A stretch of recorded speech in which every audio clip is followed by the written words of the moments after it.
Assalamualaikum warahmatullahi wabarakatuh. Sebelumnya perkenalkan, nama saya Mila Ayu Ashari dengan NIM J1A1230047 dari kelas reguler A angkatan 2023 Fakultas Kesehatan Masyarakat. Tugas kali ini untuk memenuhi mata kuliah ekonomi dengan dosen pengampu Ibu Arum Dian Pratiwi SKM MSc. Kali ini saya akan menjelaskan mengenai pengukuran kelelahan kerja dengan menggunakan pengukuran Industrial Virtue Research Commit atau IFRC. Nah, untuk responden kita kali ini yaitu Bapak Lukman, usia 42 tahun, jenis kelamin laki-laki dengan pekerjaan pegawai kantoran. Apa itu kelelahan kerja? Kelelahan adalah suatu mekanisme perlindungan tubuh agar terhindar dari kerusakan lebih lanjut sehingga terjadi pemulihan setelah istirahat. Kelelahan diatur secara sentral oleh otak. Pada susunan syaraf pusat terdapat sistem aktivasi atau bersifat simpatis dan juga inhibisi atau bersifat parasimpatis. Istilah kelelahan biasanya menunjukkan kondisi yang berbeda-beda dari setiap individu, tetapi semuanya bermuara kepada kehilangan efisiensi dan juga penurunan kapasitas kerja serta ketahanan tubuh.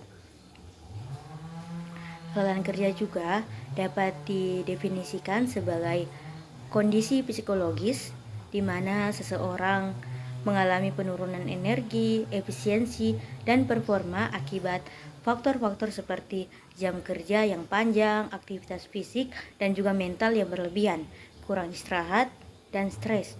Kelelahan ini tidak hanya mempengaruhi fisik, tetapi juga berkontribusi pada kelelahan emosional, perubahan kepribadian, dan perasaan pencapaian yang menurun. Selanjutnya ada pertanyaan kuesioner. 10 item pertama mengidentifikasikan adanya pelemahan kegiatan atau aktivitas. 10 item kedua mengidentifikasikan adanya pelemahan motivasi kerja. 10 item ketiga atau terakhir mengidentifikasikan adanya pelemahan fisik atau kelelahan pada bagian tubuh dari pekerja tersebut. Selanjutnya penilaian jawaban untuk kuesioner IFRC. Pada keterangan SS atau sangat sering jika dirasakan hampir setiap hari dalam seminggu diberi nilai 4. Kedua ada keterangan S atau sering, 3-4 hari terasa dalam seminggu diberi nilai 3.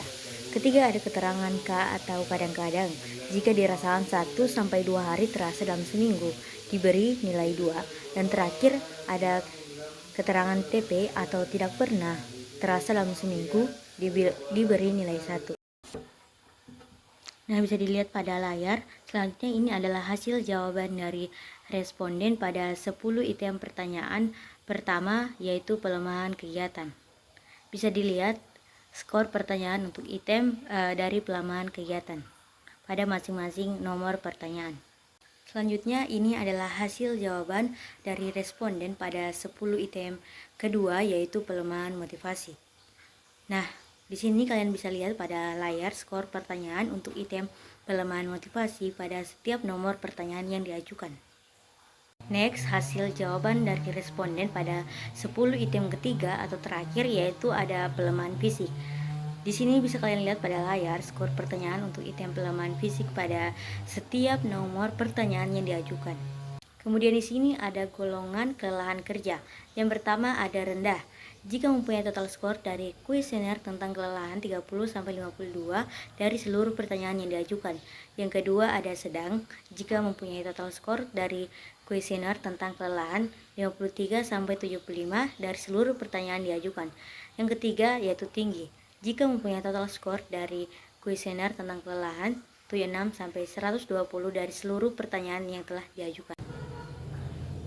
Nah, adapun hasil akhir skor kuesioner kelelahan kerja IFRC, skor pertanyaan untuk item pertama, pelemahan kegiatan ditambah dengan skor pertanyaan untuk item kedua, pelemahan motivasi, ditambah lagi dengan skor pertanyaan untuk item ketiga atau terakhir yaitu pelemahan fisik, menghasilkan skor akhir 76 yang masuk dalam kategori kelelahan tinggi.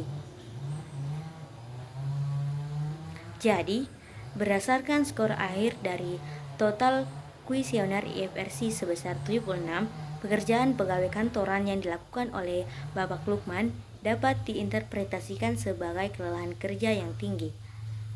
Kategori ini menunjukkan bahwa pekerja mungkin mengalami gejala seperti kelelahan fisik, mental, emosional yang mencapai tingkat keparahan yang tinggi. Sekian dari penjelasan yang dapat saya sampaikan. Lebih dan kurangnya mohon dimaafkan. Wabillahi taufiq wal hidayah. Wassalamualaikum warahmatullahi wabarakatuh.